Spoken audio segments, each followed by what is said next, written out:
Dans le débat RSE aujourd'hui, on pose la question comment améliorer la qualité de l'air intérieur. Les Français passent 85% de leur temps dans des endroits clos, transport, bureaux, écoles, maisons, et l'air y est jusqu'à 5 à 10 fois plus pollué que l'air extérieur à cause des matériaux d'isolation, des peintures, acariens, particules, autant de composants dangereux pour la santé, autant de bonnes raisons donc de réfléchir à améliorer l'air qu'on respire.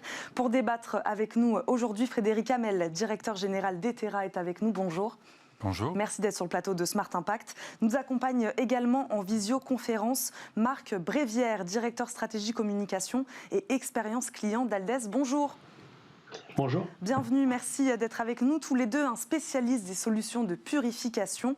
Ma première question, Frédéric Hamel, peut-être on va faire ce constat. Comment se fait-il que l'air de nos intérieurs soit aussi pollué ? Il y a plusieurs raisons. Vous l'avez dit, il y a beaucoup de sources. Et puis, à l'intérieur, on est enfermé. Donc, quand une source émet un polluant, le polluant, il reste dans la maison. Et donc, à ce moment-là, il faut se rendre compte qu'il existe parce que la pollution est invisible. Quand elle est visible, c'est très grave.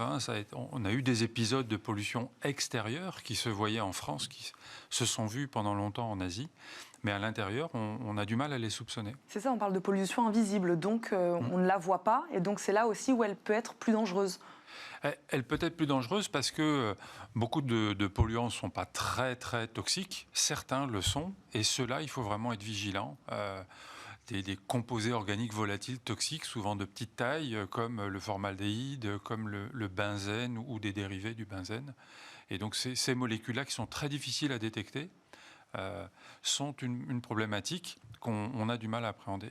Marc Brévière, est-ce que vous êtes d'accord avec ça ? Est-ce qu'on pourrait même dire, je ne sais pas, quand on voit ces chiffres, c'est vrai qu'ils sont assez étonnants, est-ce qu'on peut dire que c'est un enjeu de santé publique qui est peut-être aujourd'hui encore trop pris à la légère ? Oui, tout à fait. Je suis d'accord avec ce qui vient d'être dit. Il y a trois sources essentielles de pollution dans les habitations, dans les écoles, dans les bureaux. C'est la source, je dirais, d'origine intérieure, les meubles, les peintures, comme vous le disiez, même s'il y a beaucoup de progrès ont été faits récemment. Les pollutions d'origine extérieure, parce qu'un bâtiment n'est jamais 100% étanche.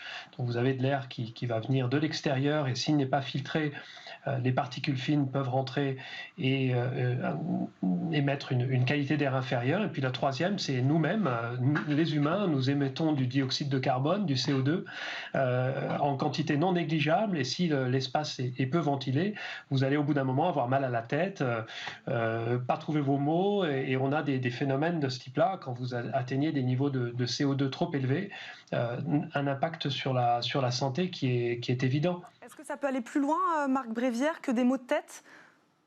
On peut vraiment avoir des maladies. Ouais. Aujourd'hui, en France, un quart de la population souffre d'allergies.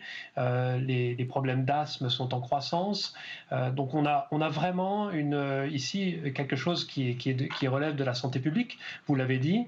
On a encore en France un bâtiment sur deux qui n'est pas ventilé. Donc on a une mission, on parlait de responsabilité sociale et environnementale. Là, on est dans un sujet qui est essentiel pour la santé des occupants des bâtiments. Il est essentiel de ventiler des bâtiments. Et la rénovation des bâtiments doit se faire aussi avec l'installation de systèmes de ventilation performants. Quels sont, Frédéric Hamel, aujourd'hui les différents moyens de purifier l'air ? Quelles sont les différentes solutions possibles ? Alors, avant de purifier, je dirais d'améliorer la qualité de l'air. Il y a trois piliers pour améliorer la qualité de l'air. Le premier, c'est de réduire les sources. Quand on sait ce qui pollue, il faut faire tout ce qu'on peut pour réduire ces sources. Le deuxième, c'est de ventiler. Vous l'avez dit tout à l'heure, l'air intérieur est beaucoup plus pollué que l'air extérieur. Donc, dans la plupart des cas, quand on ouvre les fenêtres, quand on met un système de ventilation qui amène de l'air frais, entre guillemets, on améliore la qualité. Et quand tout cela n'est pas suffisant, à ce moment-là, oui, une purification est utile.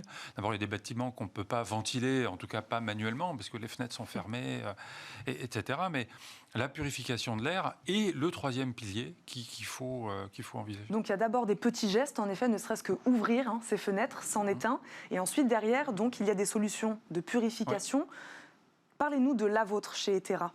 Alors, chez Etera, on vend des purificateurs d'air, mais on a mis aussi un média un filtre moléculaire qui arrête le formaldéhyde, qui est le gros polluant de l'air intérieur, puisqu'on le trouve partout, et il est cancérigène. Donc ce média, c'est un matériau nanoporeux dans lequel il y a des molécules chimiques qui viennent capter ce formaldéhyde et qui le conservent dans les pores parce qu'elles ont une taille qui ne lui permet pas de repartir. Donc ça, c'est une brique technologique des purificateurs, mais sinon, tous les purificateurs marchent avec des filtres à particules qui donc vont arrêter les particules fines qu'il y a dans la pollution atmosphérique essentiellement. Qui sont efficaces à 100%, ces purificateurs? Comment ça se passe? Même si c'est efficace à 90%, de toute façon, c'est déjà bien? Alors, le niveau de filtration, c'est 99,97%. Donc, c'est un filtre qu'on appelle H13. C'est une nomenclature. Hein. Maintenant, il y a un petit peu de fuite, il y a un petit peu de perte d'efficacité, mais globalement, le test qu'on utilise pour donner la performance particulière, c'est le CADR. C'est un test qui mesure la décroissance en 1 heure des particules et c'est supérieur à 90%. Marc Bréviaire, comment faire le tri? Il y a de plus en plus d'acteurs sur ce marché des purificateurs d'air. Comment faire le tri parmi toutes ces solutions? Alors la solution, comme l'a dit l'intervenant, c'est la ventilation qui peut être couplée avec une solution de purification. Mais la ventilation qui existe depuis près de 50 ans en France est un système, une solution qui permet de renouveler la totalité de l'air d'un logement ou d'un bâtiment. On ne traite pas une pièce à la fois, on va traiter l'ensemble du bâtiment et on va amener l'air neuf de l'extérieur. Et évidemment, dans ces périodes de pandémie, on a vu à quel point il était important de ventiler les intérieurs. Une étude a montré qu'un espace non ventilé est 10 fois plus dangereux, en quelque sorte. Hein. La propagation du SARS-CoV-2 de la Covid est multipliée par 10 dans un espace non ventilé. Donc la solution qui est aujourd'hui obligatoire dans les bâtiments neufs, c'est la ventilation. Et encore une fois, le marché de la rénovation est essentiel puisque un bâtiment sur 2 n'est pas ventilé. Donc il s'agit de ventiler ces bâtiments, ne serait-ce que pour, au-delà des pandémies, de réduire le risque de contamination, de propagation d'un air de mauvaise qualité. Vous parliez de cette crise, en effet, Marc Bréviaire. Est-ce que, selon vous, elle aura finalement permis une prise de conscience plus forte sur cette question? Oui, certainement. Nous avons des clients qui nous demandent des solutions toujours plus performantes, exigeantes, avec des niveaux de filtration qui sont plus élevés. On le citait tout à l'heure, nous sommes globalement sur des solutions de purification, de ventilation, avec des performances qui sont très élevées.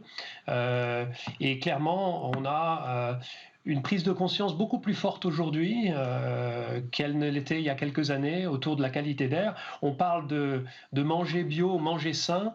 On parle maintenant de plus en plus de respirer sain. Ça va avec. Il nous reste 30 secondes, Frédéric Hamel.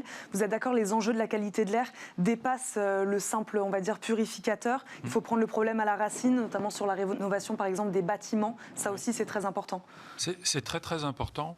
Je pense que ce qui est aussi très important, c'est la réglementation. Aujourd'hui, beaucoup de gens veulent une bonne qualité de l'air, personne ne veut la payer, et comme c'est pas obligatoire, tout le monde s'en fout. C'est un petit peu le résumé. Donc il faut vraiment que les pouvoirs publics prennent conscience qu'il existe des solutions et qu'il faut le faire avec un petit peu d'intelligence pour pas ruiner la rénovation, hein, bien entendu. Avec des aides financières, avec ça, par exemple ? avec des aides, mais aussi avec des réglementations qui suivent les technologies d'aujourd'hui, des mesures de paramètres en continu, des systèmes de régulation qui ne sont pas aujourd'hui obligatoires et qui, quand ils sont mis en route, peuvent générer des pertes énergétiques. Donc, enfin, il y a tout un mariage de tout ça qui doit être fait et intelligemment. Merci beaucoup à tous les deux d'avoir débattu avec nous aujourd'hui sur le plateau de Smart Impact. On termine comme chaque jour cette émission par la bonne idée du jour.